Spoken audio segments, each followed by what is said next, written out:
Sa signature, Michel Pacaud ne la donnera à aucun candidat à la présidentielle. Cela fait 41 ans qu'il est maire de Frelinguien, petite ville du Nord. Il a été beaucoup sollicité, mais il n'a jamais parrainé qui que ce soit. Pour cet élu sans étiquette, cela reviendrait à trahir ses électeurs. Les gens, quand ils me font confiance, ils ne m'ont pas demandé mon étiquette. Ils ont fait confiance à l'homme et à la liste. Donc j'estime que je n'ai pas le droit de prendre un parti de droite ou de gauche ou du centre dans le cadre de cet engagement sur le plan des présidentielles.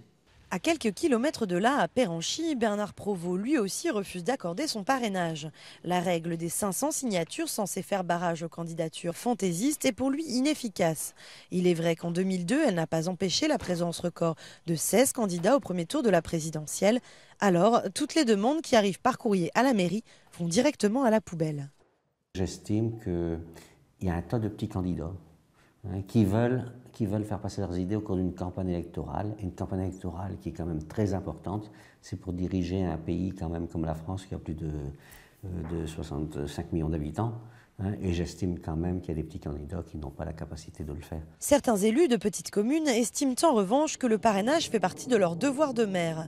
Après avoir donné sa signature à Jean-Marie Le Pen en 2002 et à José Bové en 2007, Daniel Lavoisier donnera cette fois-ci un coup de pouce à Marine Le Pen si la candidate FN en a besoin.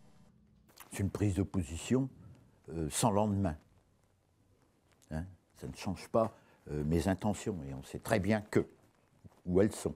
Un parrainage purement républicain que certains ont quand même du mal à assumer.